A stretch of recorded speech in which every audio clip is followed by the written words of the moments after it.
Welcome to another episode of the Stephen McCain podcast, where I bring you people making world-class decisions in the field of human optimization and performance.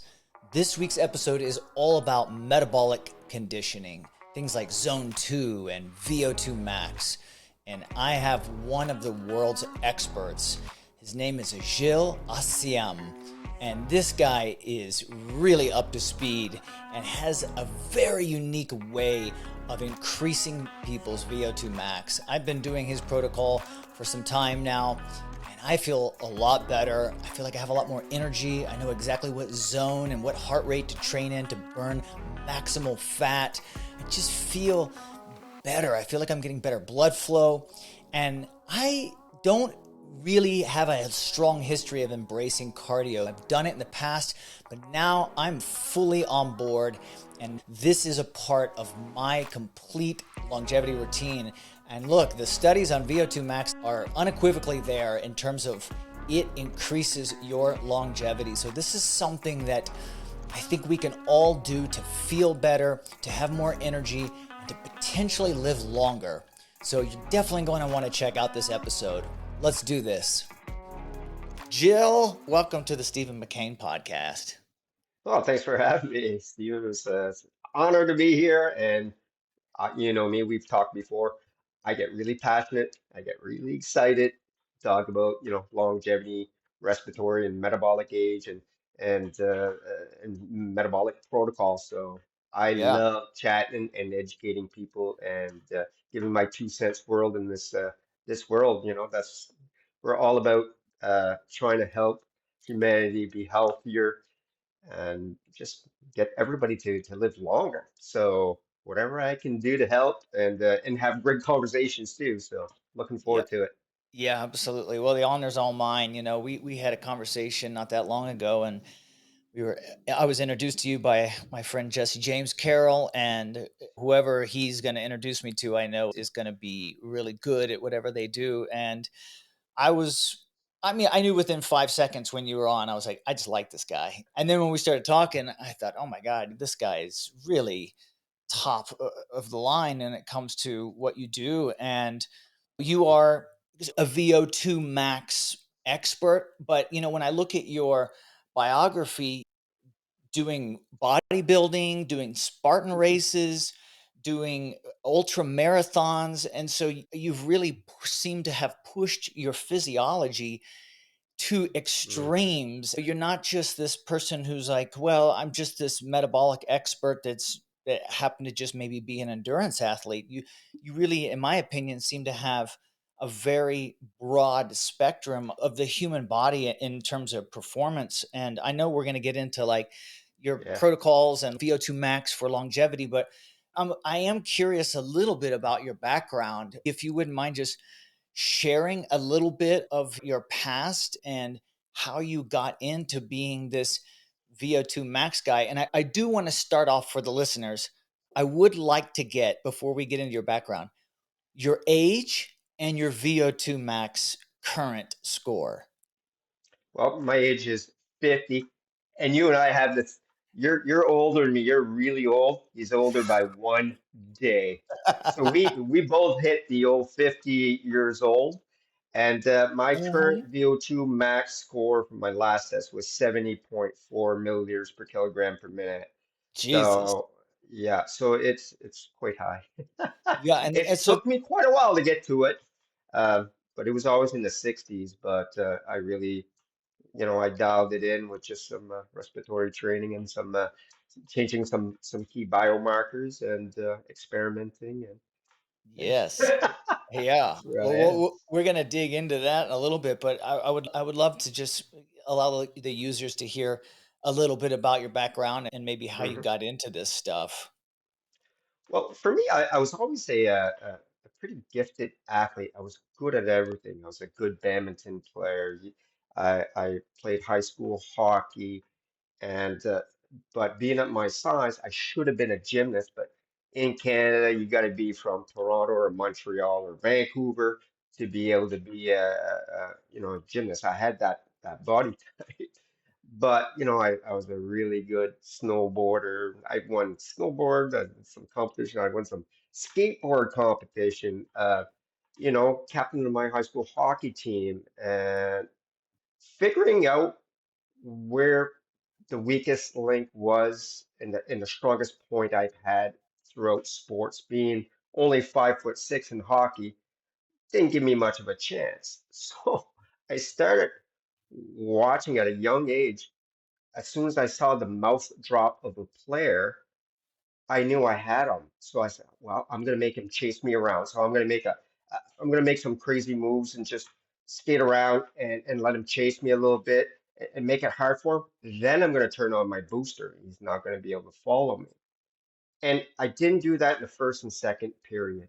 So I knew that I was just an average hockey player in first and second. So I would turn on my boosters and make them chase me around a little bit in third period. Then when I seen their mouth drop, and that's when I seen weakness, and that's when I would play my best hockey. I wouldn't get hit as much, Yeah.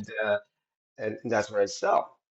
Now that's hence where I started coming in on board of where I am today. But I got a lot into bodybuilding, and I'll tell you when I got out of the bodybuilding, I did it all natural, and I competed against obviously not natural people, and I did win the bantamweight title, first in Canada, without the use of steroids. And I think it was that year after I won. I was 175 pounds, and I'm really thin boned. This is on the not during the competition days, but off season, and I couldn't jog at my weight, even 175. At 5'6", 5'5", it's Yeah. just not the good weight to be with thin bones. So my dad died of a massive heart attack. He was 60. That created obviously some traumatic moments for me, but it was instant. He was gone, and it got me thinking a lot about my longevity, where I was at in life. I think I was 27 at the time and 28, and I said, "Wow, he's never going to meet my kids. He's not going to meet my wife. I wasn't married at the time." And I was like, "Wow, this is crazy. I want to be metabolically fit all around. I want to be able to go to the gym, look good, be strong, but be able to do cardiovascular stuff, eat well." And that got me on the road to quitting bodybuilding, obviously, and got in a little bit more into to other side of the equation. I did so many different ultra marathons to I qualified to go to the Worlds and Spartan races, and this probably all happened actually in my 40s. Most of my things that I've actually done well in the ultra field, and for some reason I always had the way to go past that 100%. And I do believe it takes a certain personality to be able to go past that 100%, because when we pass that there's a certain threshold that people just can't pass. But once you pass it, it's easier. It's just to get past that point. And the thing is with ultras, once you pass it, you're okay. But guess what? It's gonna hit you again. Maybe it's in 20 miles from now. It's gonna hit you again. You just gotta remember. Just gotta pass this. Get these negative thoughts out of my brain. Let's breathe correctly. Let's fuel up. Let's hydrate. Let's add the proper supplementation, and keep the feet moving. Always go forward. Yeah. Yeah. I mean, Yeah. it's funny because I I've made the comment a few times in my life that I have pushed my body to the absolute extreme, Hmm. and I, when I say that, like I don't know if I've expressed this on the podcast before, but I mean, there was a moment in my training when I was in my upper 20s. I was getting close to 30. I was trying to make my last Olympic team, and my body was just shot. I had two surgeries within a year, and I was laying in an MRI machine for the third time, and I literally thought, I thought, man, maybe this is a disease that I have. Maybe this whole like gymnastics Olympic thing is a disease. Maybe this isn't healthy to have this desire. Hmm. And I said, no. I said, I told my body because these things were coming up, and I said, no. I'm going to retire. I am not going to quit. So, whatever you have to do, body, you're going to have to just do it because I'm not quitting. I'm retiring. And I have this next Olympics planned. It's on the calendar. And by God, we're doing this. And literally, after I had that conversation with myself, I went back into the gym and I was a different person. It was like my body literally listened to me. And before that conversation, before that MRI, I was I remember going onto the pommel horse and going to take a turn on it, and my body it like balked. I couldn't actually get it to go. Like it bypassed the signaling. And I don't know if there's a medical term for this or not. I heard someone one time mention it, but it wouldn't allow me. I was actually in direct conflict with my own physiology. My physiology was like, "No, we're done. Screw you. We're not doing this anymore." But there's after that conversation with myself, somehow I came back and at 30, I was in the best shape of my life. And so we have these weird like programmed barriers within us that we seem to adhere to, and I don't know if it's based on society, based on like how do people keep breaking a world record when it was 10 years ago that was like no way we could do it, and then people do it, and then now all of a sudden, okay, now we can break this world record, now it's the standard. So there's some sort of belief system in this stuff, and I know we're getting a little bit out Well, there, but there's but there's you're hitting it right on the nose, though. The belief. I mean, you know that the healing yourself and all this, it. I say it's 30% of our mental state. That if we believe we're going to achieve to beat this cancer, well, guess what? Our chances of survival it goes up, and that's actually a proven thing. I don't know if it's 30%. Don't quote me on that there, but it's a huge component. Psychology. There's a reason why hockey players, golfers have mental coach and psychologists yeah, because you felt it as soon as you decided. Instead of your body telling your mind what to do, you're telling your body, "Hey, I'm in control." You're not in control, body. I'm in control. Just like for me, my client. I said, listen, don't let your breathing control you. You're in control of your breathing. yeah, So when you want to breathe 60 times or 70 times a minute or you're hyperventilating, no, you're in control. Switch your thoughts, get back to what you're trained to do. yeah, You're yeah. manipulating the way you breathe. Don't let your breath manipulate your brain. Yeah, So, exactly. And I remember I've done a lot of yoga, a lot of like interesting, intense meditations, a lot of holotropic breathing. And, there's that saying that breathing is the only voluntary way to control your involuntary yes. actions of your body, right? So the breathing is the gateway to your physiology.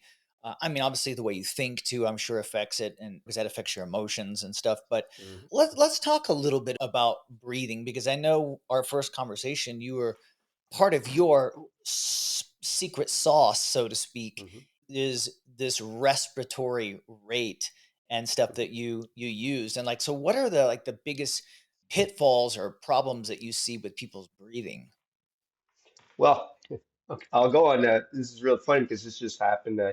We Jesse, who we were talking about, um, he did a resting metabolic test, and he says, "Oh, I want you to actually overlook it and analyze it." And I'm analyzing it. I said, "What in the world was going on? Your metabolism is shut. Wait a minute." So Jesse, was someone talking to you? Why are you breathing all over the map? And I know you're breathing, you can breathe a lot slower than this, and you're all over the map. The boys were talking to me. I said, that is what, it, and physiology, what I knew something was going on. Someone was talking to him, or he wasn't in his head. Basically, it looked like his metabolism was shot just by the way he was breathing and thinking. He was burning, let's say, carbohydrates, right, at rest. And then you could see his heart rate start to calm down, HRV, and then you start seeing the fat, start using fat, and his metabolism, his pH level all went to a normal level because his mind, he let it go to relax. And he was breathing normal at that point because he was listening in. They're, instead of getting coached how to breathe, he's thinking too much. But that's where I start my program, really. And people like metabolic analysis like me, they look at that, they say good metabolism, bad metabolism. You use good fats, you use too much carbohydrate, and they use, oh, your RMR is you're allowed to eat 1,500 calories in a run of a day. I look at that, fine, I do look at that, but I look at how they breathe that rest. Because how you breathe that rest, guess what? You and I, when we work hard, we're in an oxidative stress environment of work-wise to training, and we don't breathe correctly when we're resting. And it's almost like hyperventilating. So you're always in an oxidative stress at rest. So I teach people how to breathe normal so they can recuperate and be in a good pH balance and have that gas exchange. Because if you're breathing rapid breathing, you're just doing upper chest, guess what? You're gonna have brain fog, it can cause anxiety, depression, panic attacks. So it starts with the resting. Then I move on to, your metabolic, your spirometer reading. Do you have the capacity? I look at your age, and then I do a test on 5 different spirometer readings that I look for, right? The main ones I look for is your total lung capacity, your FEV1. Your FEV1 is what we exercise with, right? It's our 1 second power. So on a spirometer test, you're going to go like 6 seconds, right? You're going to get rid of every ounce of oxygen and ventilation you can in 6 seconds. Well, the first 1 second is your FEV1. That's what I use to marker on when you're exercising all through the different zones we have. We have 5 different zones, right? A very light walk for some people that have to jog to be in zone one. Zone two, you're burning mostly fat as a fuel source. This is a really amazing zone for physiology wise. Mitochondria, we build a lot of mitochondria, we burn a lot of fat. You can have actually conversation in this zone. You can listen to podcasts. You can really clearly think. So this is where I listen to all my podcasts in this fat zone here. Okay. And then zone three is more like your tempo runs where you're competing at. And zone four, you're gonna drift into zone four once in a while on your marathons and your half marathons or whatever you're doing. Zone five is where basically there's almost no return, right? You're going for an absolutely full sprint. And some people, untrained people, this is where you hit the wall. Well, I teach people how to breathe in every little zone. And with based on your physiology and your spirometer reading, it's going to be different for some people. I want them all at the same at the end of my respiratory program to breathe the exact almost same way, but I have to adjust Hmm. certain people. If you're breathing 27 times a minute in the zone two, I'm not going to drop you to 17 times a minute in one shot. Your body won't know how to do that. So I'll drop you slower. And if I put you on a rhythm, a nice little tachometer, well, if I put you at 23 times a minute to breathe, well, you're going to want to get the same ventilation. Your body's going to require the same ventilation. But now that you're breathing 23, what are you going to end up doing? The only way you can get more ventilation is going to force you to breathe deeper. Hmm. Deeper into your lungs means that now you're reaching more alveoli. And the alveoli, right, you got, zillions ones, right? And, but they're all around these capillaries and blood, supply. So they're surrounded. So as soon as we breathe and we fill these sacs, well, the blood flows right there. But if you're not reaching those alveoli, you're not going to get that proper oxygenation in. Interesting. So you're Yeah. actually taking advantage of more surface area Yes. of the lungs. You're using more Yeah. surface area of it. By Yes. breathing slower, you're basically forcing your body to say use more Yeah. of per each breath. Yeah, and it's all in stages too, right? We all have an extra 25%. I'm going to use a stat. It's 25%, on average. It's called a reservoir, right? Most people don't breathe in the reservoir. People think that I just increased their lungs by zero point 0.5 liters. Like they do a spirometer test like in 6 weeks. Wow, you grew my lungs by zero point 0.5 liters by this much. Wow, how did I do that? How did you do? In essence, I went and stole some of your air, your reservoir, so you're going to be able to access that. And people think that they access the reservoir by the inhale, but it's really on the exhale. Because when you're exhaling, you're stealing that reservoir, but your next breath, guess what? You're taking an extra 25% and continue on. Interesting. Yeah, so I teach like right now for someone that's respiratory trained, I use 100% of my lung capacity in my zone 5. So for me, it's 168 liters is 100% of my lungs that I can use in a ventilate. How much I can ventilate in 1 minute is 168 liters. And how I guesstimate this is I take the FEV1. Let's just say you have 6 liter lungs, but your FEV1 in 1 second is 5 liters. Well, I take 5 liters times 40 breaths a minute will give me 200 liters. Technically, Stephen, if you're the guy with the stats here, Stephen, you should be able to access 200 liters at your very max if you're really well trained in the respiratory. You probably will hit 75% of that 200. Fantastic. You're untrained. Once I got you trained, let's say it's what's 100 liters, that would be 75. So you reached 150 liters out of 200. Well, once I tap into that reservoir, we work on your intercostal muscles and all your respiratory muscles, which is about 10 pounds. Well, once I train you to do that, you're going to be able to get 180 liters. Oh, now you can reach 190 liters. And if you have full control of your respiratory, you're going to get to that 200 where you're maxed. Well, guess what? You just got an extra 50 liters extra a minute in your zone 5. Well, guess what that's going to do to your VO2 max, you know? Yeah, I So mean that is basically what VO2 max is, right? Like, what is the definition? It's the amount of it's oxygen.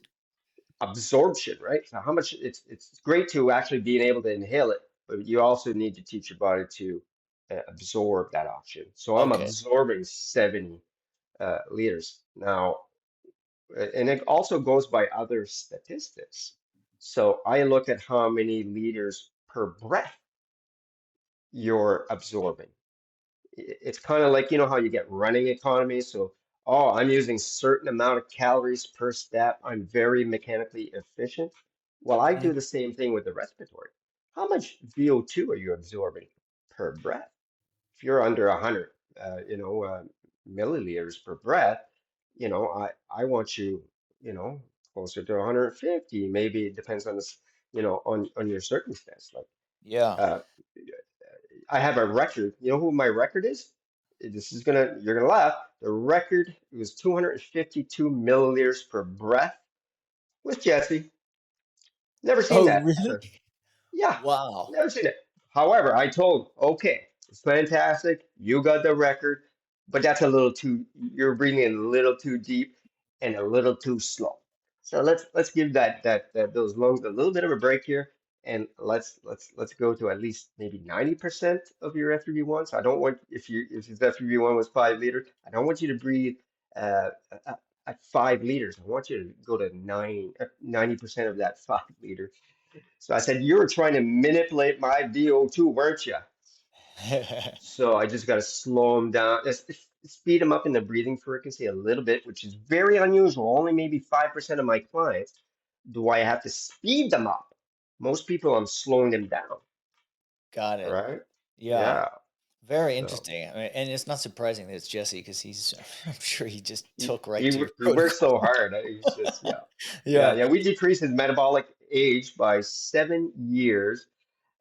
Yeah, it was 6 or 7 years in a 3.5 week span. He followed Wow. everything to the letter. Not surprisingly, of course, we both know him. And he followed it to the letter. And yeah, he went from 48 VO2 max all the way to 61 VO2 max in just following the protocol. And In 3 weeks. in 3.5 weeks, yeah. And even the Leonard was doing the exam on him, the test on him, and Leonard's in West Palm Beach, and he was like, "Oh my gosh, you're in zone 2, and you're already at 52 milliliters, per kilogram per minute already. You're already before you're in zone 5. at 48. Now you're in zone two at 52. And then you kept Yeah. climbing. Yeah. Yeah. So all of this stuff has seemed like it's become very popular. Yeah. And a lot of it is from people like Dr. Peter Attia, who has Mhm. basically claimed, and I might get this wrong, but in his book or on his podcast, I forget, I subscribe to a lot of his stuff, that VO2 max in some regard is more important than quitting smoking in terms of your longevity. Yes. And he really, you I know, agree with him. okay, yeah, and he really talks Sort of. about zone 2 and zone Mhm. 5. And zone Yeah. 2 is he talks about it like a pyramid. So the zone 2 is your Mhm. base and zone Mhm. 5 is your peak of the top of the pyramid. And if you want a high peak, you got to have a wide base, right? So Yes. yeah, and so for zone 2, typically what he will say is that that's your where you're burning the maximum amount of fat. That's why you get this mitochondrial biogenesis because Yep. you need more mitochondria to burn that fat. And then Mhm. zone 5 is the equivalent of your VO2 max, right? Because that's just Mhm. the maximum amount of oxygen you can, like you said, not only take in, but process. That's why there's not only a thing to do with this, but also a cellular thing to do with this, right? Like you have to be able to Yep. process that oxygen and get it to the actual tissue that needs it. But what I find interesting is that you focus on the respiratory rate and dialing in people at every zone, and you don't hear Everything. anyone talking about this. And it kind Mhm. of reminds me of, this is probably a terrible analogy, but I remember I had really a weak voice. And when I was studying theater, I had like Jeff Goldblum was my coach at one point, who's amazing coach, one of the most interesting humans I've ever met. And he was like, "Look, everything's great. You got to work on your voice." So if you listen to my voice right now, I have like a little bit of resonance in it. I've trained this muscle. So I did this thing called bel canto technique, and you just do scales on the Yeah. piano from really low to really high, Really where you're going, high. oh, and so Mhm. you need a fluid voice through through your entire range. It needs to be trained, and it kind of reminds me of what you're talking about. You need to be fully trained through all zones, right? Because they shouldn't, I mean, they all probably contribute. Well, well, guess what? To get to zone five, what zone do you need to go to? You know what I mean? You're gonna Yeah. have to go to zone three, four. So you need to be able to adapt to that, right? And Peter Attia puts a big, strong emphasis on VO2 max. I mean, and obviously we diseases don't like oxygen, right? I mean, it goes more complicated than that, but Yeah. reality, the more oxygen we have in our tissues, we're fighting diseases. Yeah. You're clinically like on the disabled list when you're at you're below 17.5. I think that's the scale, really. So, sometimes with clients, they're hovering, they're around 25, and I'm like, all right, let's do the math, right? You're 50 years old right now. All right, you're 50 and you're at 25. You're gonna lose 10%, and when you're 60, well, 10%, guess what? You're now at 2250. That's everything all goes normal. But if you gain weight and do this, you may lose more, right? So Hmm. let's just call it, now you're 21 and a half at 60. Now you lose another 10%. Guess what? You're at 17. At 7 years old, you're disabled. But now you're technically disabled, climbing stairs. If you're going to Italy, for example, and you want to go to the what do they call those stairs, the Spanish stairs, you won't be able to make it up. You're gonna have to stop. You're not enjoying the quality of life. So what I Yeah. do is go this. What do you want to do? What's your goals? Well, I want to be able to travel. I want to be able to go hiking with my grandkids at 7. All right. So here's what we need to do. We need to let's get you above 30 by the time you hit 70. So that means we need to work hard at getting you to 38, 40, let's say, right? Yeah. Because you're 50. So let's get you to, into that 40 range. So that way we reverse engineer those. Because now if I get you to 40, we lose 10%. Now you're actually at guess what? 36. All right. We're still in your goal. You're at 60 years old, 36. Now you lose another 10%. Boom. I got you in the low 30s now. you can still do things with your grandchildren. Yeah. Reverse Yeah. engineer.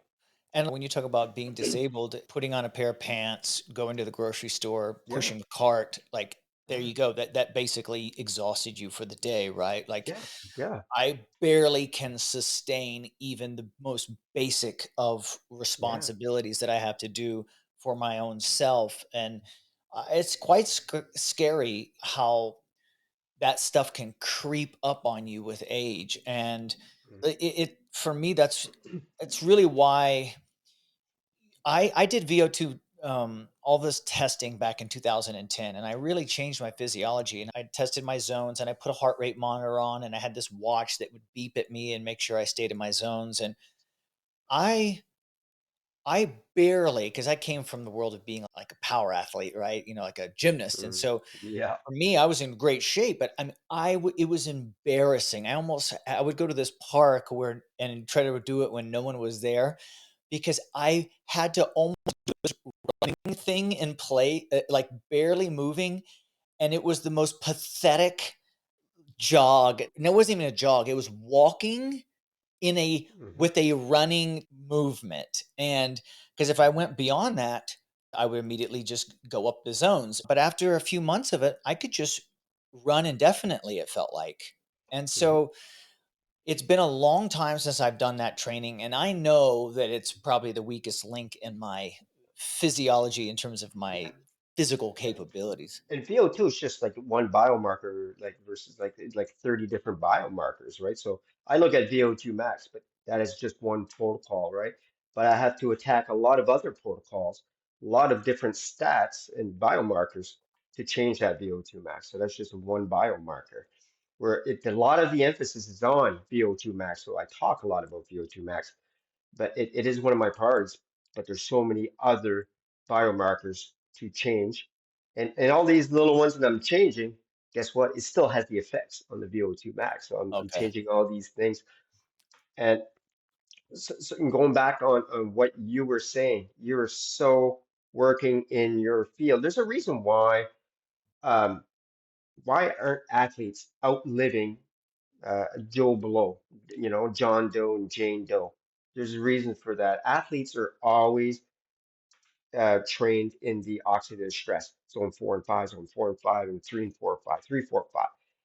What we're finding, the professional athletes, they step on a treadmill, they switch zones really quickly into oxidative stress because that's where they train and that's where they're comfortable in training. Well, guess what? It's like running a car in fourth and in fifth gear and the metal to the pedal, right? Or the pedal to the metal, right? It's always at that level. Yeah. Versus now, if we train our body and our athletes on the low end zones, on the low zones, and train them very efficiently in zone 2, well, guess what's going to happen for a hockey player in the third period, where they're conserving energy because we trained them very well. A lot of mitochondrial density. They have a great zone 2. So instead of switching fuels now at 120 heart rate, I trained them to switch fuels at about 150 heart rate. Well, guess what?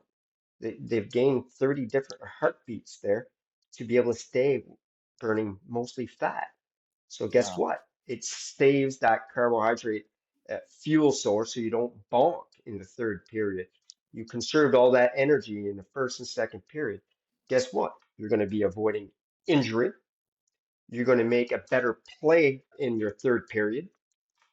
You're going to be more efficient. Your skating strides, or if you're playing soccer, you're going to be still operating at the same level as first Yeah. and second period for a hockey player, right? Yeah. I mean, I think And the that's best. what's missing out of the professional elite athletes. It's funny how they have terrible zone twos. I'm like, oh my gosh, you switch feels so fast.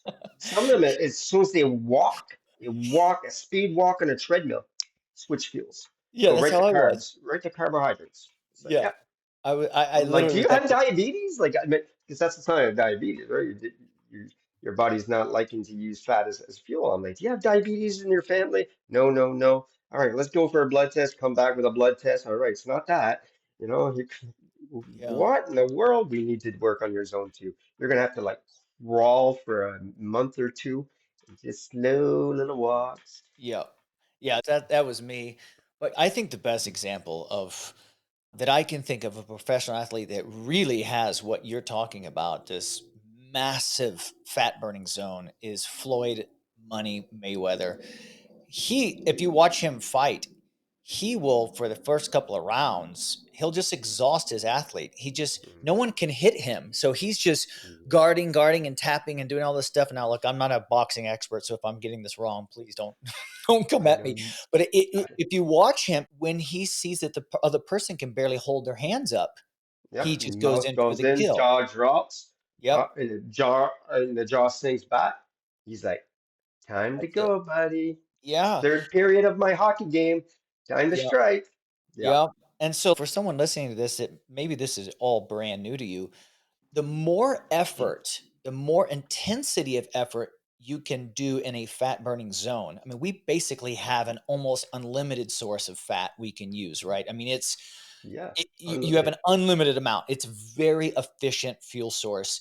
When you have to switch over to carbohydrates, you're basically your bursts are capped at a minute, Yeah, right? you might have 1,000 calories. You may have 1,500. It Yeah. depends how well you ate and stored the calories, right? Yeah. Eventually, she's gonna run out, and we both know when you run out of the carbs, what's your body gonna utilize? It's gonna start being it's you're a carnivore at that point. You're gonna eat your muscles for fuel. Yeah. Yeah, that's Yeah. exactly right. Yeah. Yeah, there's a Um, reason why, that some people don't lose weight and they ruin their metabolism because they're out and say, I've been jogging for 4 weeks, Jill. I didn't lose a pound. All right, let's go see. Oh my gosh, you're jogging at 167. You were burning, let's go look how much fat you were burning. Oh wow, zero. But you did burn 670 calories.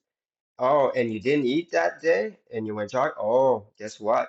You ate all your muscle. Oh, guess what? You ruined your metabolism too. You slowed it down. yeah. And that is why you did not lose weight. It's not rocket science. We have to just teach people that sometimes less is more. You And that, that is a yeah. very important point. Isn't that Mhm, called black hole training where you essentially you see mhm. these people that are overweight and they get on the treadmill and they're just They running just because want to sweat. they're just running and Yeah, what they're doing is they're just burning through all their carbs or they're yeah, actually striping muscle for fuel. yeah, And yeah. you have to remember your muscle is your metabolism, right? Yes. More muscle is metabolically active tissue. That We is a should be saying that more often. I love that you're saying that, Steven. We don't thank say that enough. Your muscles are your metabolism. yeah. I Don't mean, want to eat those. no, and the older you get resistant to anabolic signaling. You don't Mm, fold proteins as well. Your hormones go down. It gets harder and harder to build muscle as you age. And so a lot of times you have to rely on boosting up your hormones or yep. doing creative things like injectable carnitine in order to upregulate androgen receptors. I'm 50. I pay attention to this stuff, but where do you think that sugar goes? It needs to go into the muscle to be stored as glycogen. And I always tell people take a big bucket and a small bucket, and then take the same amount of water and pour it in each. It's going to overflow in the small one. Well, that's the guy with little muscles. And what's all that overflow going to go to? It's going to go to fat. It has to be stored somewhere, right? I think that is a solid takeaway that I think people should Mm. remember. Now, I want to. I think we've laid the foundation for a lot of this, but I want to go through the process of somebody who says, "Okay, I recognize this is important. I want to do this." So, what is the process? Like they go to some testing facility Mhm. that can essentially. What is the process? They put the mask on and they tell me a little bit about the process. Well, for my facility, I number one, I'm going to do their body composition. I'm also going to do the spirometer test, right? A healthy lung, I need to know your baseline, right? I need to know what you have, your capacity, right? There's capacity and then there's coordination, right? Your capability. So so right now I'm gonna test you out static wise. All right, what do you got? All right, so we know what we stand still on the spirometer. Great. Now, let's go test that metabolism of yours, and let's go see how your body burns fat at rest and how you breathe at rest. Are you stressed out?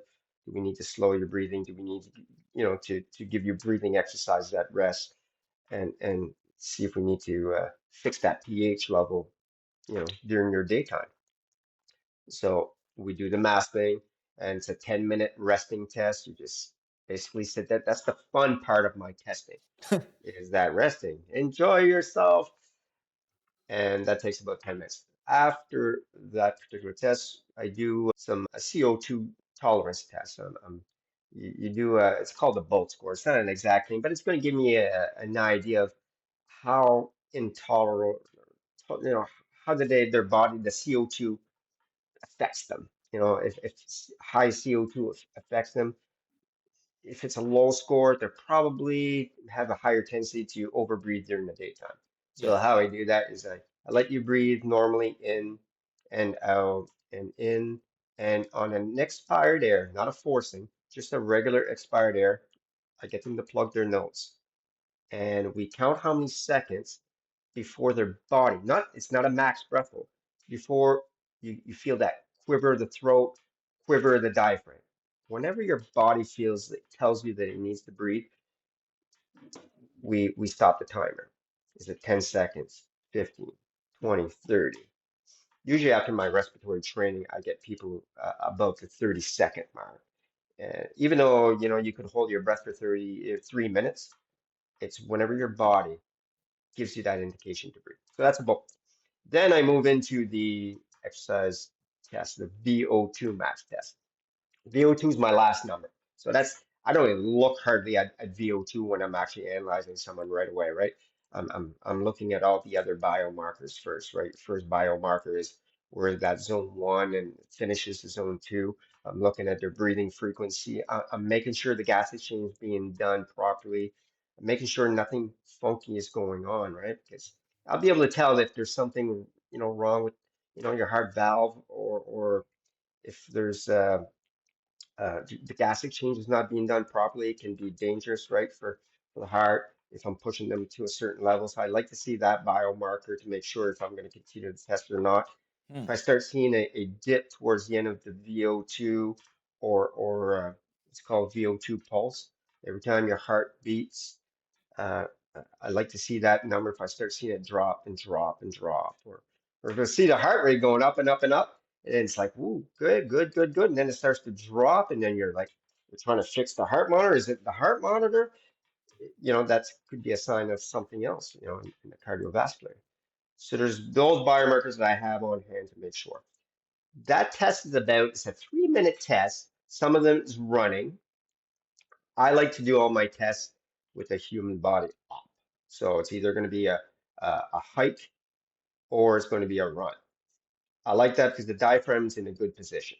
Unless it's a triathlete and we need to test both. They're on the bike and so forth. I want to test my patients no matter what upright.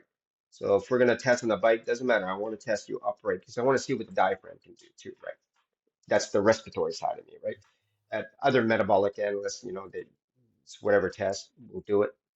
But me, because I specialize in respiratory, I want to see what the diaphragm can do at a nice thoracic spine straight up format. So usually that test 3 minutes warm up, and then I increase the speed every minute. So let's say you're a non-jogger, you're very fit, but you had a knee injury. I'm going to put you maybe at 12 degrees, 15-degree incline, and then I increase the speed every minute. So after 3 minutes warm up, I increase the speed every minute until VO2 max. I usually have to analyze how fast you're going to do. I put you on a treadmill, look at your gait at a high speed. Yeah. How do you feel? Ask a bunch of questions and then stop them. Let's put the mask back on and then get them on the treadmill. And I always leave about 2 more minutes at the end in case I don't reach that VO2 max. So I always tell my clients, if I did my job, you're done this test in 12 minutes. If I didn't do my job well, I'm so sorry, but it's 14 minutes. so, so I'm gonna do this as quick and as efficient as I can. So yeah, slide me an extra $100 and I'll make sure that I set this right for you so it's not 14 minutes. No, I'm just joking. Yeah, yeah. Yeah. So let's say someone wanted to work with you Mhm. specifically, and we'll talk about how they can do that. Yeah. Where can they, because now these test centers seem to be popping up around. Are there Yeah. standards or certain? I know you use the Panoe device, but can someone just go to one of these testing facilities in their city and then send you their details? Yeah. Yeah. For sure. Yeah. They can get second opinion or whatnot. Uh, I mean, they would need to contact me. I have a facility in Florida that's going to be opening up very shortly, West Palm Beach. I'm in Canada. Uh, for certain athletes, I had to basically go to them or some longevity clients as well. But what I do, I can do a lot remotely too. Even my facility in Florida, if the test is conducted by someone, that I trust, that's going to make them go to a VO2max, I'll know if they're at VO2max just looking at their stats, right? Yeah. I can even look at the stats live while it's happening from, I could be in Costa Rica. It doesn't really matter. So I can do all the analysis and do a Zoom call with the client if they're in a different state or country. Modern Okay. technology that way. Yeah. But yes, they're popping up everywheres, and companies like Panoe and other companies are making it a lot easier. Now, are some of them trained the way I am and analyzing all the data? Of course not, right? There's some, at least you'll get all your stats. My business, I'm a specialist, right? I took a lot of courses in exercise physiology and reading journals and how to change, right? Reading a report is one thing, but having a protocol to change all these biomarkers, that's another thing. That's what I studied. I want to change this biomarker. How do I change this? Well, let's try this and this and this because it really makes good physiologic sense. Oh my gosh. I went from burning 9 calories of fat to 12 calories of fat per minute now in my zone two. Woohoo. How did I do that? Well, the only thing I've done differently is I added one extra interval training. And there's different interval training, right? We know that people at the track will do an interval slow down. But we both know that if we run full tilt right now on the treadmill, you and I will go at 14 miles an hour. We'll get on the treadmill and we'll run. We might last 15 seconds, 17 seconds at full top of Yeah. our speed. But our heart rate might only get to zone three, but our legs gave out. So there's a way to do heart rate intervals. So when I do an intervals, let's say, I'll put myself in a parasympathetic state, right? So which is would be zone one and two, right? Then I'm gonna jack myself up. Now, if I jack myself up too fast, I won't get to my heart rate goal of 171 heart rate zone five. So what I do is I'll go to 8 miles an hour, jack up my heart rate a little bit. Now I'll go at 8.5 miles an hour in the treadmill, and then I start seeing it slowing down. Now I'll go to 9.3 miles an hour, which for me in kilometers is a 4 minute pace. And when I'm at that, I'm jacking up the heart rate. Then I'll go full tilt until I reach that 171. As soon as it's 171, I start my timer. Click 30 seconds in my zone five. So now I'm almost in the way I breathe. I'm still suppressing a little bit of the sympathetic, but no matter what, you're in a oxidative stress at that point. But then 30 seconds up, boom, I'm going to slow it down. Let's say my heart rate's about 150 where I switch fuels, 150 heart rate. So I'm going to wait until I hit 150, but not really. For me, each individual, I'll say wait until 140. For me, I wait till I'm 140, then I put 90 seconds on. That means I'm now finally, my heart is recuperated, my lungs are recuperated, and my legs and fuel supply is kind of recuperated. So now I'm going to wait 90 seconds, calm down my sympathetic state into a parasympathetic state. So I'm telling my body, it's okay. He's going to go back. He's pretty crazy. He's going to go back to that zone five, but don't worry, body. he's going to come back to us. Yeah. So I'm kind of manipulating my body. So what that's going to do to the body, I'm teaching the body to use a little bit more fat in zone two. Plus, it's increasing your VO2 max. We're fixing a lot of biomarkers by doing that. Now, do I do that type of training now? No, I'm past that. I'll do a little bit more like Peter and Tia. He doesn't do like just those types of intervals. He'll do like a big 4 minute interval. Yeah. I don't follow that prescription. You know what I do for my interval? I go run in the mountains. We're blessed with mountains where I live. So I go all out in the mountains and then I tone it down. All out in the mountains. I could see maybe a big hill that's about like 500 meters or 500 feet up, and I'll just go for it. Just dig my heels in, and when I reach the top, I'm going to continue going really hard to make it 3-4 minutes. Then I'm going to dial it down to a zone three, and then once I'm recuperated enough, I'll continue on. Yeah. But Well, again, you have to wait. I don't do that the first year for clients unless they're elite, you know, uh, yeah. clients. I think that whenever you're learning something, it's really good to do a protocol by the book so Yeah, you really learn how to do it. But then as yeah, you get to a point where like this stuff, then yeah, it's about incorporating it into fun, active yeah. lifestyle, right? Where you're like, Mhm, hey, I'm doing this mountain mhm. and the protocols that I know are already a part of me. So I just do the mountain, and Yeah, it's this protocol is inside of me. I call it playing jazz. It's like when I go to the gym, I can walk into a gym, and a friend of mine has the best gym I've ever seen in the world. He has so many. He's actually a business partner of mine. It's a phenomenal. You go in, and he has everything, and so we go in there and we just work out, and I call it just do playing jazz because I'm doing this, I'm picking up this, I'm doing that. And but what I'm doing is actually all these different protocols that I know. I just play within play the the jazz. framework of all Yeah. these things. So I think this VO2 max stuff is something that we should all learn to Mhm, incorporate into our lives. I wanted mhm, to ask you, so once somebody gets tested and let's say you look at them and you start to work with them on a protocol, how what do they need in terms of wearables in order to mhm, track all these biomarkers? You know what I mean? Because there's mhm. all these Yeah, devices now. yeah, yeah.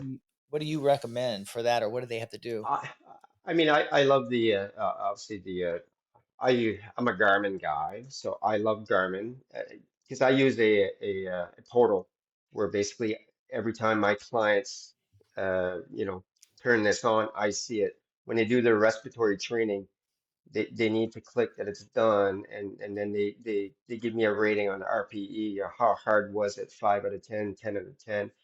So I can see everything. I know where their heart rate, and I know that I'll send them a message, it pops up on my phone. I see, well, yeah, how come your average heart rate is 146?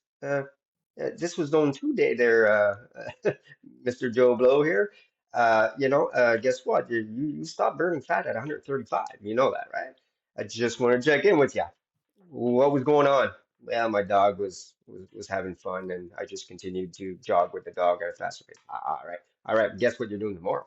Zone two, and tomorrow was the interval. Guess what? We're switching it up. This is your interval day. We're going to consider that an interval.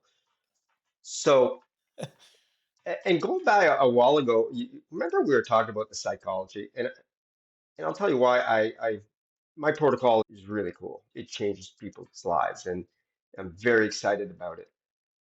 But sometimes it's too much. For example, uh, someone in Florida didn't take the respiratory training device and all my protocols, hadn't done it in like, I don't know, 2.5 weeks, but it's on my desk. It's ready. It's ready. I just keep forgetting. I keep forgetting. Keep forgetting. I said, listen. I said, you're the type of guy that you train hard, work hard, and so forth. Let's dumb down the recipe here. Let's dumb it down. What's your commute? Ah, all right. No problem. Here's what we're going to do. Instead of the 20-minute workout for the respiratory, we're going to change it to a 10-minute workout for you. So you're going to do 5 minutes in your zone two at this pace. You're going to breathe that. I'm going to tell them how to breathe because in my protocol, you're going to go past that depth, past the depth on the inhale, past the depth. We're going to exaggerate. With the device, we exaggerate breathing. All right. So you're going to exaggerate zone two breathing. Keep focusing on that you're pretending that you're doing zone two, but you're driving. People think like you're an idiot. You got this big balloon and you're going down, you got CO2 in the balloon. That's why you're not going to get like lightheaded or anything because you're still sucking in some CO2 and some the excess oxygen. So you're going to do that on your drive. Now you're going to switch it to, let's go to a zone four breathing. I'm going to put you at, 35, whatever the case I put him at and you're going to breathe at that at 5 minutes. Now he's listening to a podcast and he's doing that. So I use a little bit of psychology that, hey, a little bit is better than nothing. So now I got him doing my respiratory training on his drive. So now it's efficient. So why the protocol works for some people is we need to dumb it down sometimes. You Yeah. know, you don't want to go 4 days a week at the gym, no problem. Let's do full body in 2 days. Can you handle that? I have to do that because to keep my muscle mass, I hate the gym, but I do it, and I go twice, and I've been going 3 times a week now. Whew, we'll have that discussion, you and I. I'm Yeah. finally doing 3 days there. Excellent. But sometimes those 2 days is better than none because if Yeah. I don't do that, I lose too much muscle mass with my runs and my other forms of cardio. And my TRX workout are great at mobility and great for endurance and different, balance muscles and so forth, but it's not going to bring me the mass that I need to keep for my metabolism, like lifting good heavyweight stuff. Yeah. So Well, dumbing it down is huge and using psychology to do it. And sometimes people say, listen, I want to do yoga and I know I'm not going to do this. All right, let's talk about this. What about TRX? What about this? Okay, you're going to do yoga. Can you do a yoga that's a little bit more, physical? Yes, there's this type of yoga, and I don't know much about yoga, but I'm like, yes, let's do that yoga. Can you do that? Yes. Ha, compromise. Let's do it. yeah. Yeah, Yeah. yeah, Because look, a protocol is great, but life exists. It's part of the whole jazz thing that I talked about. It's like weaving this stuff into your yes, lifestyle, like if you got to have a yeah, treadmill desk to get in 10,000 steps a day or to keep yeah, moving, then that's what you got to do. You just got to figure yeah, out like what are my constraints and how do I work with them? Let me ask you this because I do work out with weights 3 times a week. When I do your protocol, because I'm definitely going to yeah, do and I'm fairly aggressive. I'll be driving for results, but at the same time, knowing that I lift 3 days a week and with a yeah. day off in between, what am I looking at? What am I looking at in terms of a full protocol within that as well? Well, I'm going to be depending on your metabolism, which we assume with you that your metabolism is going to be good. So I'll probably add some interval training. But before I give you I give the protocol, but then I talk to you. So Jill, I really want to do. I want to run in the mountains. I want to go hiking in the mountains because you're in Nevada. I want to go where there's rattlesnakes. Fine. You like doing that, Stephen? Let's go see some rattlesnakes. Maybe No, I some don't rock want to go where there's rattlesnakes. The Yeah, mountains I'm are fine. Canadian. I like my little grass snakes. Woohoo. But then again, then we got bears and moose and yeah. Yeah, you've got a So lot out there where you're at. yeah, we got a lot of crazy stuff, but we don't have alligators and stuff like that. But so with you, it's going to be you're going to get a lot of zone two training, right? It depends now, right? Probably no matter what, you're going to do zone two. Zone two for people like you and me that are elite athletes is very boring. I dislike it. I cringe. I listen to podcasts, but even that it's still hard for me to do zone two. I'd like to jog fast and running at 6.8 miles an hour is boring. And remember, zone two, you got a lot of oxygen that's in your brain, so you can't think. So you Okay. you need a podcast. So you Yeah. gotta keep yourself busy. But I also don't want you to be talking to the guy next door because guess what talking does? Salespeople, we hyperventilate when we talk. We're constantly Okay. a little short, you know, tachypnea it's called, right? Yeah. Uh, so you're just short bursts of breath. So that's a form of hyperventilation. So I want you to be able to breathe. I'm going to be teaching you how to breathe through your nose. That'll teach you basically to breathe deeper into your respiratory system in your lungs. We're going to do those zone 2 trainings. It depends what you like. So we're gonna find it. Then if I find like a little deficiency in your power lungs, is it asthma or is it slow lungs or lazy lungs? Is it your respiratory? Is it your mobility? Is it your respiratory muscles, sorry, or your mobility? I say, you know what, Stephen, which I know your core is probably crazy strong. So I'll know right away you're a gymnast that your core is probably darn strong. So it's not going to be that. And your mobility, it's probably not that.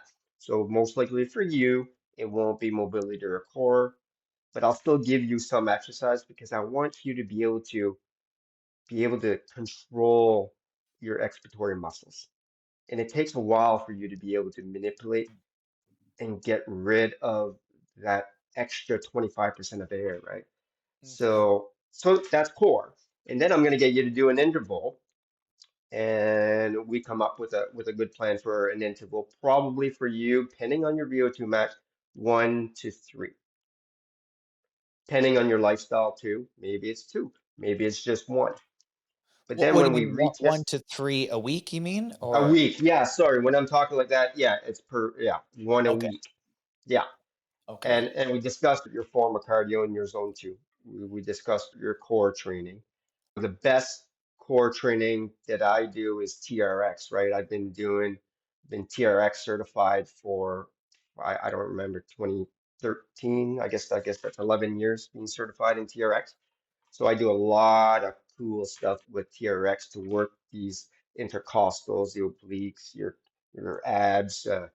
There's a lot that goes to the respiratory muscles, right? The average person is 10 pounds of muscles. So think about that. That's a lot of muscles that we need to Yeah. recruit to Yeah. help the lungs. And people with lung diseases, we really need to work on that, right? When it's COPD, usually it's the inspiratory. I got to teach them how to breathe around some of their scar tissue, right? So it has to do with the inspiratory. So we're working on the inspiratory. When it's asthma, it's the expiratory. So we need to teach them to teach their. We need to get rid of the um, number one, the mucus. When we get rid of the mucus, the inflammation is going to go down. And Mm, so when you do that, you have access to more of the lungs, right? Because usually asthma will form into your bronchioles and your trach and into the medium to small airways. So we remove mucus from doing expiratory exercises. We'll remove some of that mucus and get rid of that inflammation and help people with those asthma problems. So there's interesting. a lot of analyzing in protocol. I Yeah. find it really easy and it just feels like it's very natural, but for some reason nobody's really designed a protocol like mine. I think that's why it's taken a mind of its own and really being Yeah. recruited from all sides on asking me how am I getting these stats. Doesn't make sense. Well, when you use respiratory to change these stats, wow, does it ever have you can even actually uh, do certain breathing techniques 48 hours before a big, let's say, 100-meter dash. I got a 100-meter dash guy that needs to, he's going in 2 days from now to basically get his EPO up by by triggering ways to extract EPO from the spine fluid, right? And I can also, right before they do the 100-meter dash, I can do some certain breath holds to squeeze out oh my gosh, I can't think of the where we hold blood. We hold 300, not the pancreas, Spleen. spleen. Thank you. Yeah. Uh, I'm French, so sometimes it doesn't come natural. But to squeeze out 300 milliliters of blood, what's 300 milliliters going to do? Well, guess what? It's fresh blood. An extra 300 milliliters is going to bring even more oxygen. So Yeah. I can trigger that for the next 60 minutes. There's so much stuff that we can do with Yeah. respiratory. I I'm I so think I excited to teach you. Yeah, I Yeah. can't wait. I'm really blessed that we've met. I told you about my friend that I've recently met who he can hold his breath for 24 minutes. You told me that. That's Yeah, I've he's a held it 3 minutes, but I haven't practiced, so I don't know what's my max. But that's insane. I'm gonna have him on the podcast because I think that like with your podcast and with his, I think people are going to be armed with like everything they could ever imagine. So he does a lot of like lung stretching stuff because he's like, look, people have never stretched their lungs. And he's like, the first No. time you stretch them, you're going to get so much out of it because you've never stretched Yeah. it before. And he has all these like techniques. And like you said, he can clench his spleen and kick out red blood cells. And Oh, I so need to meet that guy. yeah, You can introduce me. I'm gonna absolutely, and you have to come out to Vegas one time. We'll have like a get together. We'll do like a Oh gosh, super yes. geek out session. Maybe we'll even do a whole podcast on that where we're all together in the same room. But Definitely. yeah, he does this event where he's performing in a glass cylinder filled with water for 10 minutes and he's doing a whole act. And it's bonkers. And he knows this stuff on such a it's kind of like how what you were saying. There's a lot of people out there that run these protocols for people, and I call it paint by numbers. You know, they're like, oh, here's the da, da, da, da, da. You just do this, this, and this. But people like you and this guy, a friend of mine, who are they're literally artists. You're taking these scientific protocols and you're massaging each little turning little dials and Mhm. trying things and seeing what results you get out of it. And so, the initial protocols are just like they're like the starting point. But then when you can work with these people like yourself who are kind of artists, you can really get more out of it. And those are the people I just I adore. I really love working with people that really take the ball and they just run and they don't need permission. I'm going to tweak it. I'm going to do This. things and I don't care if it goes against the grain. I'm going to I'm going to Mhm. squeeze the most out of this. And so I think you'll get a kick out of meeting this guy. I did want to ask you this. I have I have Concept 2 rower, I have a True Form treadmill, I have a Concept 2 erg bike that has this little desk on top of it so I can do zone 2 and check emails and. You'll be in zone one, by the way. Oh, I So, will. yeah, you'll be on that. Let's. Oh, on that note, I gotta tell you a funny story. Trying to get my client into zone two and walking their dog. I'm like, okay, this is not working out with you and your dog. You know what I did? I bought them a gentle leer because tell me what the dog keeps stopping to sniff, and I can't control the dog. The dog's is a black lab, and it's. I said, oh yeah, all right, all right. Bought them a gentle leer so they could do their zone two. Now with the gentle leer, it doesn't like its neck being pulled this way. So now they can get into zone two because they got a gentle ear, and when the dog wants to go sniff, I can put him. She can put her dog back into a plane, basically in a walking path, and continue walking instead of being pulled to the tree, smelling the tree, and fighting with the dog. You can stay in a constant state. But anyway, it's a really funny thing that their dog was stopping them from getting to zone two because she'd have to stop every like 5 minutes, sniff this fire hydrant, sniff this tree. So I bought a gentle ear. It's like, there, just keep the dog going. The last 5, 10 minutes of your walk, there, let your dog go sniff. Yeah. Got it. Yeah. Yeah, and that's the thing of being the artist in it. And so Yeah. you're saying that on all these riding this bike won't get into zone 2 or what do Oh, you you're right, but I'm saying if you're able to probably type, Oh, like got I it. can't. I walk. I have a 70. I think he's 77 now. I've been actually practicing longevity, all my tricks on this guy for the last like 10 years, and we walk. He's 77. We can walk at about 3.8 miles an hour to 4 miles an hour. We're cooking, and I can't get to even like close to a zone two, right? And 4 miles an hour, even when we climb a hill, I try to even go past them and see if I can get. I can't get into zone two. So you can get fit enough that you won't get to that zone two. I have to jog. Most people can't jog in zone two, right? Which That is hard for some people, right? If you're telling, that's why I don't have any marathon runners almost in my Rolodex. When they come to see me, they're not going to follow my protocol because most of them can't run in zone two and they're going to have to speed walk to get to run. So it's Hmm. very hard for a runner to slow down because they can't even run in zone two most of the time. Or if they do, they got to run at 5 miles an hour. Like I had to relearn how to use my proper fuel at high range. Yeah. Well, I Yeah, want I want to ask you this too, because Peter Tia talks a lot, and I even bought one and I started playing around with it, a lactate meter, because you're talking about getting a proper test done, and then you yeah. get this whole display of things that, and you actually know how to use all those numbers and really stage an entire protocol. What are your opinions on just doing some zone two training and then just pricking your finger and using a lactate meter and seeing how many millimoles of lactate you have in your blood?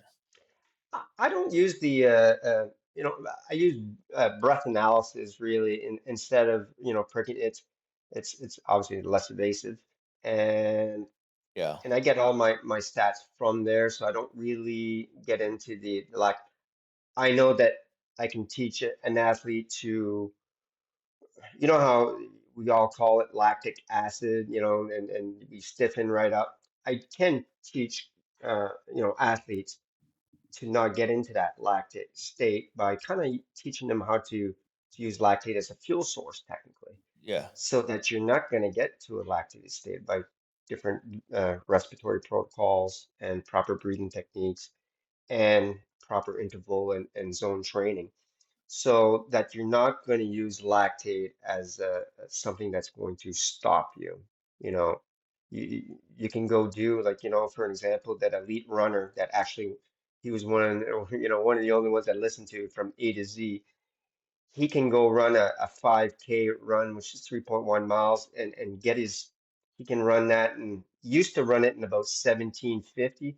And he's now run it in 16 minutes, 45 seconds. And he's our age.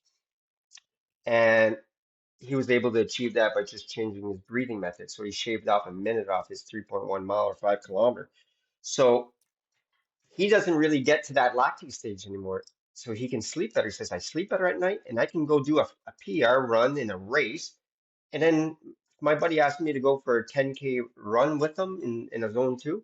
I can go.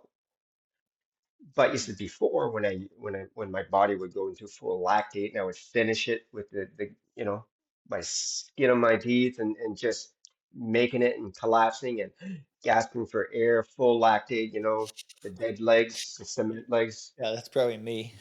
Yeah, so yeah, if you would have done the lactate test there, obviously you would have been in full lactate. But so on that note, again, it was supposed to be a simple yes or no, but I don't use lactate. Yeah. You know, uh, Yeah. I yeah. mean, and it really is a pain in the ass. I mean, I think it'll be really It is. great when some of these wearables can actually read that. Like it would be a nice another biomarker that, to I actually know. add to the equation. But I know. I got these shirts that are for like hockey players and for to add on to my protocols. I'm going to be testing this, but it's going to be the wearable device. It's going to be testing. It's going to be testing the heart rate variability, your nervous system. It can actually even sense how deep you're breathing up to about I think it's like plus or minus 4%, and your breathing frequency and your ventilation. So oh, I'm very excited to be testing that, and for one to be able to put that on let's say on a hockey player or a soccer player or a football player and seeing how they breathe and be able to analyze their nervous system as well, right? yeah, that's cool. Very cool. Yeah, I'm Yeah. excited for that. Yeah. I mean, it Yeah. it there's a lot of great stuff. I don't think we can fully imagine all the interesting great things that technology is going to do for us moving forward. I have a wish list of things that I want to be developed and I'm sure they'll be developed, but But the thing you fortunately just said about the lactate, I think, my gosh, imagine if they have a device, that it's because coming obviously for we sure. have, yeah, because we know that Moxie and it can read the amount of oxygen inside or muscle tissue, right? Uh, Yep. so if it can do that, why can't it test lactate from the less invasive way? Yeah, I attend it's like a hybrid medical finance investor conference a couple times a year, and that's where I met my friend. They can hold his breath for 24 minutes, but they have this. There's this device that's always there, and they use it as like a CGM to glucose monitor real time. But they Hmm. say the technology is there where they can almost measure anything. So they have to get clearance and they have to go through all these Yeah. things, but basically they're like the device is ready. So like how badass would it be for you to be able to wear this thing and to know all your blood biomarkers, maybe even your nutrition in a real time. Like I'm taking my supplements based on even maybe a supplement dispenser is spitting out the amount of milligrams you need based on this thing in real time. Like, I, That you would be know, crazy. Real yeah, time on your it's watch, you'd be like, oh, I need a protein bar. I need a carb bar. Hmm, yeah, perfect. it's I got it gonna all. happen for sure. But Yeah. fortunately, we're at a point where we have enough access. I mean, someone can go down, they can get tested, they can work Hmm. with you, and they can Yep. improve a substantial biomarker that is highly correlated with longevity. And they can do it over the internet. I mean, like we're having this podcast. So, we already have enough to really move the needle, Oh, not a little bit, significantly. significantly, right? When you Yeah. can reverse someone's, metabolic age, in 3.5 weeks by 7 years. Now, now, granted, Jesse last week or it was this week, he really committed, 110%. But even if he would have committed 60% of the protocol, he still would have probably got at least 3 years off his metabolic age, right? And Yeah. if anybody doesn't understand metabolic age, right, we're basically, my body, let's say my VO2 max, well, it's not even on the scale, right? Even as a 20-year-old, it doesn't, the elite is not even, doesn't say 70, it says, I think, 60 or something like that, right? 60 and You're above. off the charts, So I'm literally. up, I'm off the chart. So I, I'm not even born yet because I have my metabolic. But most of the clients, right? They're aiming to be their age, number one, and then reverse their age. So their body. So if you're 50 years old, you want your body to feel like it's 30, right? Let's drop it down a few, a few decades. That's my goal for people is to drop by 2 decades. If we can bring you to a feeling of 30-year-old, your body will feel 30-year-old. Doesn't mean that you have to date someone that's 20 years younger now. It just means that your body feels like it, right? Your mind's still 50. You're still wearing those, the good old reading glasses, but it's what your body can do. I have a small confession. So, for some reason, throughout my life, my dating life, I always dated women that were quite a bit younger than me, and I always had these people that were like, "Oh, I get it," and they would imply that that was my level of maturity, and maybe it was, but I used to always tell them, I said, "Look, it's not the level of maturity." I said it's the hormone level. I am hormonally aligned with someone of that age. So I mean, it's kind of off topic, but what you're saying I is started it. you start what you're saying is, hey, if you can bring yourself down to, it's the same thing with hormones. You put your hormones back where you were when you're 30, you put your metabolism back when you're 30, you're going to move and you're going to act Yes. and behave like a 30-year-old. Exactly. And You're who gonna feel good. You're gonna dress well. You're gonna eat well. You're gonna do healthy things. You hang around with the right people. You're gonna get yourself in a mental situation. It's like a snowball effect. yeah, It's like when I went vegan. Oh, you went vegan. Well, yeah, I went vegan as a test. I saw a lot of aging athletes doing it. What part of the vegan diet made me able to run 3 times further now? What part of it? I have no idea. It's a multiple of things. What was it? Was it the steak that was bothering me? Was it the milk? What was it? I have no idea because I changed everything. yeah, But if I would have done one at a time, it's little things. It might have been the steak and the milk, or it might have been the gluten, it might have been this, it might have been this. So every little thing we do, eating correctly, stop smoking, to exercise regularly at a low intensity, to lifting weights to get that muscle. Every little extra thing we do, listen to podcasts, motivational things, yeah, dedicate yourself to, half an hour of reading. Yeah. inspirational stuff. Every little thing It really changes. does. Yeah, and I used to have this philosophy, like every turn, every extra, like you put your arm in a cast in 3 weeks, or, you take off the cast, your arm is a rail. It's super skinny. And so Yeah. that's not that long of a time. And so I used to always think about that when I was a gymnast, and I thought, well, if I'm losing this that fast, if I potentially am, if I'm totally immobile, well, that means that every extra little turn or drill or anything that Mhm. I do is adding, even if I can't see it, even if I can't feel it, Mhm. it is adding positively. Now, obviously, without burning yourself out or redlining yourself and all that jazz. But man, this has been a real fun, man. I cannot wait to work with you. What I'm gonna do is I'll release the podcast before then, but I want to do. I'm gonna post and even make like a separate video of my whole process of working with you, because I I know this stuff can be confusing. I know it can be like, oh, I got to go get tested and I got to do this, I got to do that. But I really want to try to open up a window for someone to be able to like, Yeah. okay, I see it, and I see this guy's results, and I see what he did, and I see the testing Mhm. process, and now they know who you are. How do they find you and work with you? Well, my Website? my website's go to O2max, so it's a little oxygen into max.ca, and you'll be able to find me and access me. You'll be able to see on Instagram, breathing coach Gilles, and you'll be able to access me that way. On LinkedIn, Gilles Essiembre, you might put that on your podcast, Yeah. and and definitely ask me any questions too, right? Anything you have. uh, we're we're noticing, I want to leave you with this, is when you hear from a doctor or anybody that tells you it can't be done, or you have this condition or this and that, you take their recommendation, but go do your homework. Don't let anybody tell you that you won't be able to do that again. You'll never be able to throw a ball again with that type of injury. Or I'll show you. I did. I went snowboarding.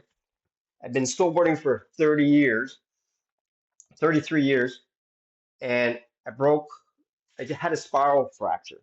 The doctor said it was like you were on a motorcycle and you hit a telephone pole. It was that bad of an injury. So it basically my whole arm just shattered, and all the way from the head, the neck, my whole shoulder, just Oh. and so they took 17 screws and a plate and put it back together for me.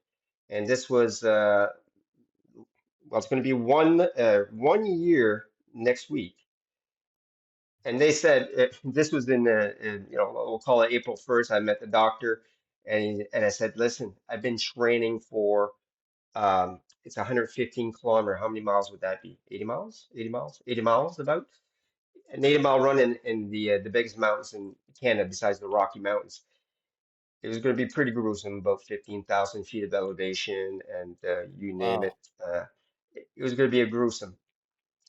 I said, I've been training hard for this.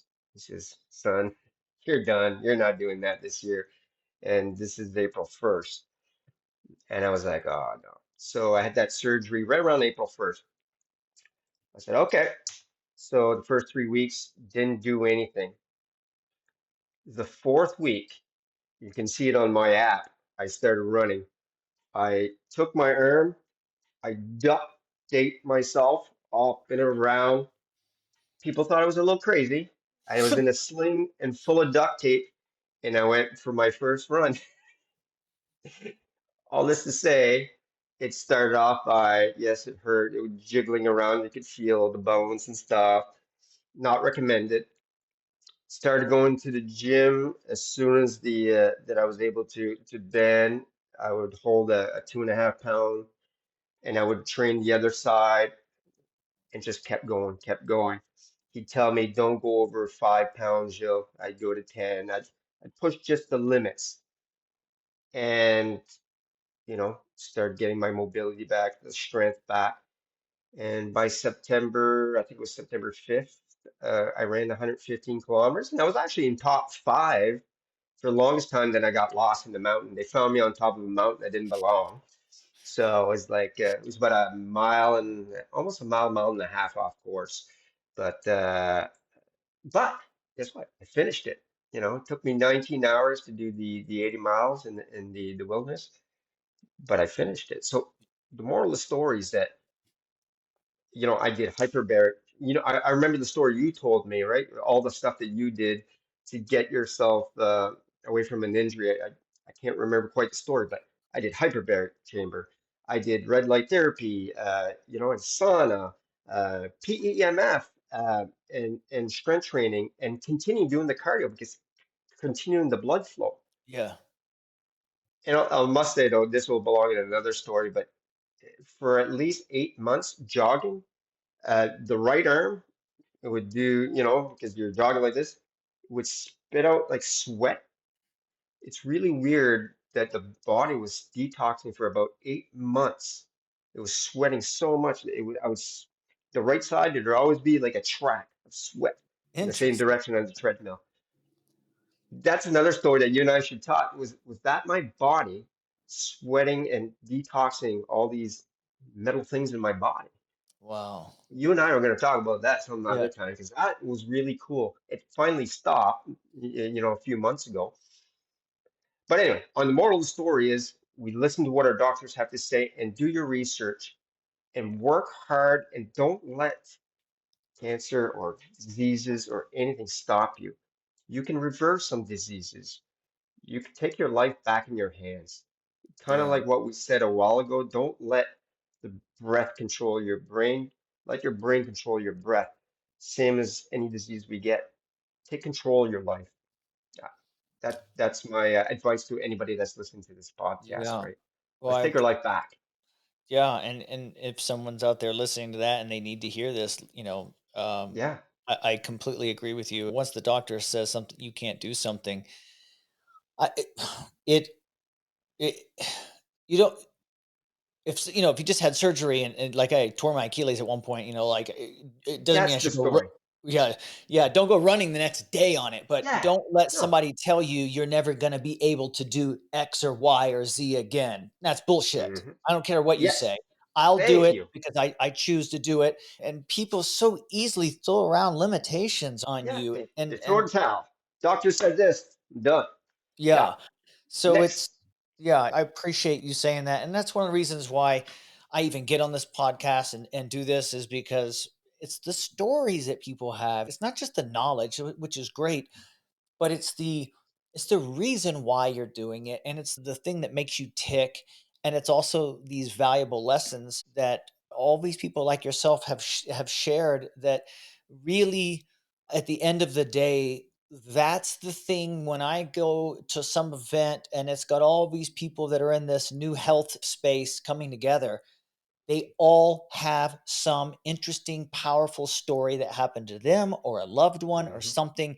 And that is the glue that holds us all together and makes it Yep. really, really special to be in the company of each other. And so I hugely appreciate you, Jill. And just think it's a real blessing to have met you. I can't wait to work with Oh, you. I can't wait to it's get you gonna be a lot of integrated fun. with this new business I'm doing, Oh, it's which I'll gonna be talk fun. about later. And yeah, thank you so much for sharing your time. Did we miss anything? I think we got a Oh my pretty good. gosh. Yeah, I knew that you and I would get talking, and we would. I don't know where we're at. I can't wait to listen to the podcast. It's going to Yeah, be, I think working with you is going to be fantastic. Because again, I specialize in this. I I want to know more about peptides and different supplements. I just yeah, started taking this supplement, and I want to know why my heart rate now. I have a hard time getting in zone two.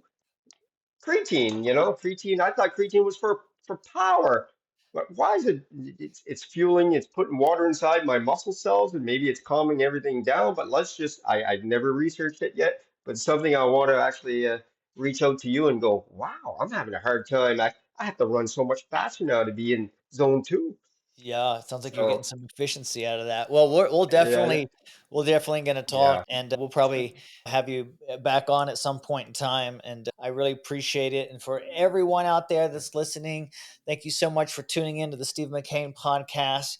And you can find everything you want on Jill. How do you say your last name? Gilles Essiembre. Essiam. Okay, so it's Yeah, I don't even pronounce the BRE, and you know what? Yeah, I don't even know if I say it correctly.